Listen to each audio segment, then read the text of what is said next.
that's in front of us, and I think we have to have some relief.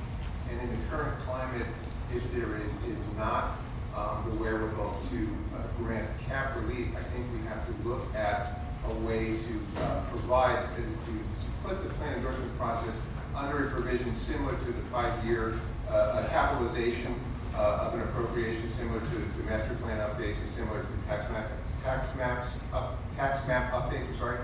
And if we can't do that, I think this board needs to look at perhaps amending that advisory committee and look at more closely aligning our process with the master plan update process that would, in my mind, allow for that capitalization of the cost. I think if we don't do that, we are in serious trouble here And understand, with advancing this agenda forward. there are really two caps now. There is the traditional cap that has been on communities for years and years, and this past year there's the levy cap, which is a completely different animal. And right now, a hot topic in a lot of communities are libraries. And the referendum's going on the ballot in November to get rid of municipal libraries, or I should say to transfer their services to county because of the levy cap issue. And if we're looking at, so if towns are looking at libraries, how are they going to approach plan enforcement? I mean, it's a serious issue that's going to emerge. Mike, I agree, first of all, with the cap waiver. Secondly, I think I have brought this up several times before. There's no question that the local finance board should allow the cost of going through plan endorsement, in my mind, to be amortized over a 5-year period. Because let's suppose it's just $100,000. Just $100,000 to most municipalities could be a penny, 2 pennies, 3 pennies on their tax rate. So you can't expect municipalities to eat that cost in one fell swoop.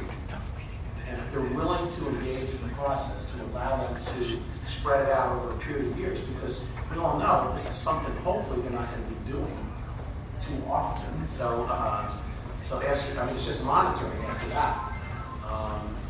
I think it's something that absolutely fair to address it quickly. I'm not projected to be served by council who has a couple of hats. For those members of the commission don't know, I also represent the finance board. I'm not going to make any comments. I understand. Well, I will. I said, oh, what are you doing, man? We didn't know that. But, we'll see you out there, Dan.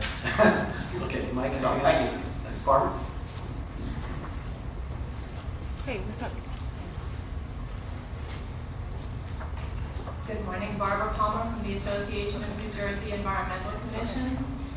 First of all, I'd like to thank you for paying attention and to really discussing this topic.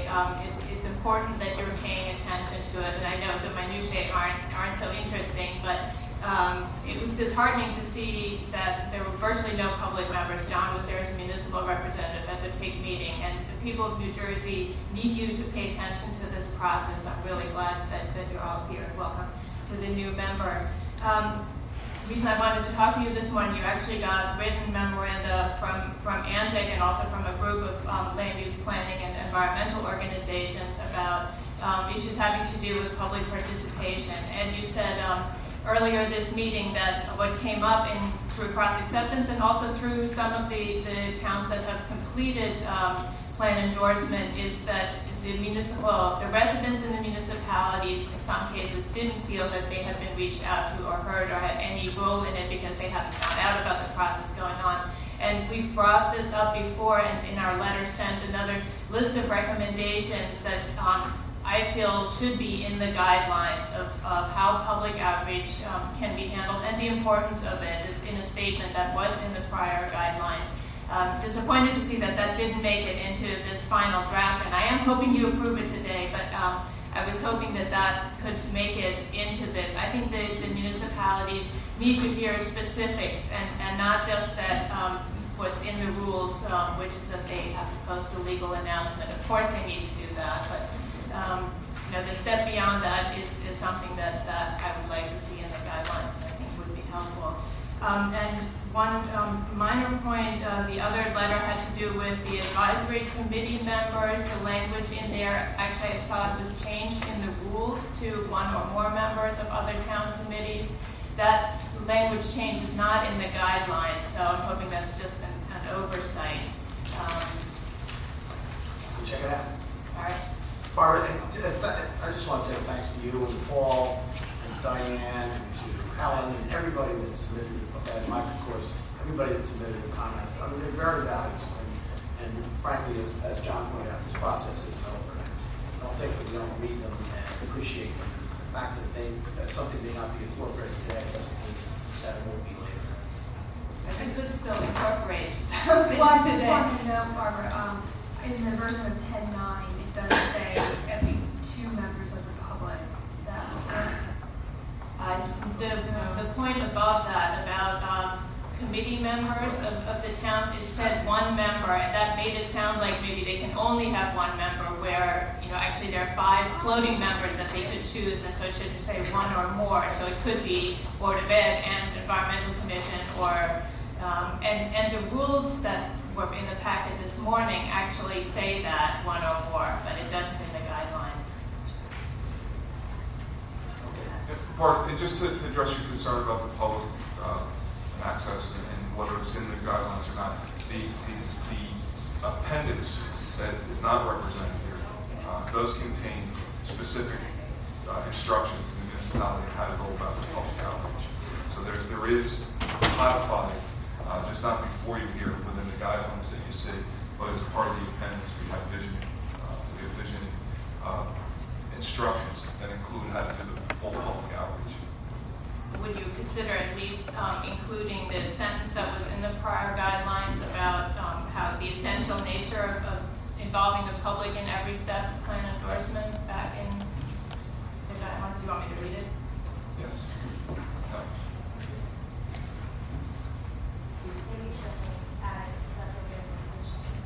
I'm sorry, let's just get a clarification, because I think Barbara brings up a good point. Okay, And I know we had it in before, did we not? The prior guidelines of the old process said, in a state where land use controls are a local responsibility while infrastructure funding and regulatory systems are at higher levels of government, nothing is more critical than coordination and public support and understanding.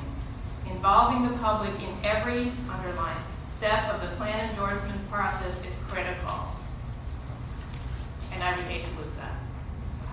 Where would that be located in the? That was in the old guidelines, I think it was page 12, in something called Visioning and Public Participation. It was a separate section.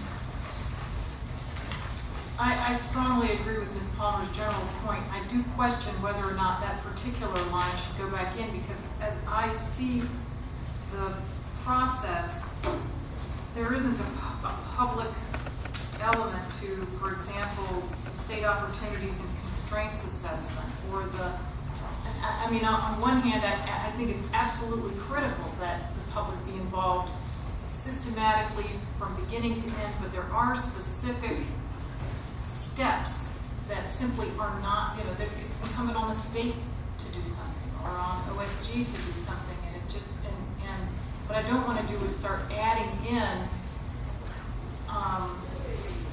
public hearings or something that end up happening down in Trenton, and nobody's going to come there anyway because the town's 3 hours away at rush hour. I mean, I don't know. Yeah, no, I actually, I think I know how it's going to happen. And you know what, I think it had to do with, like, for example, the pre-petition meeting.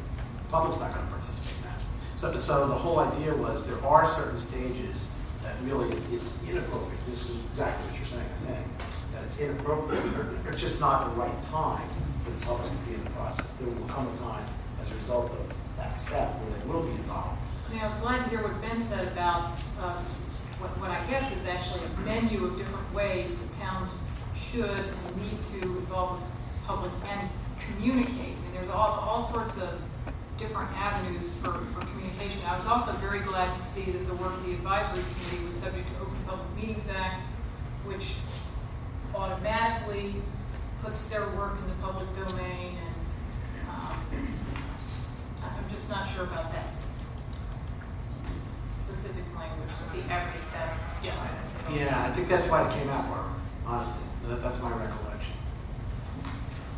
So, I mean, I certainly understand what you're saying, and we want it to be as transparent as possible. But I think there are a few steps in the process where we just thought it's you don't need, it's really not.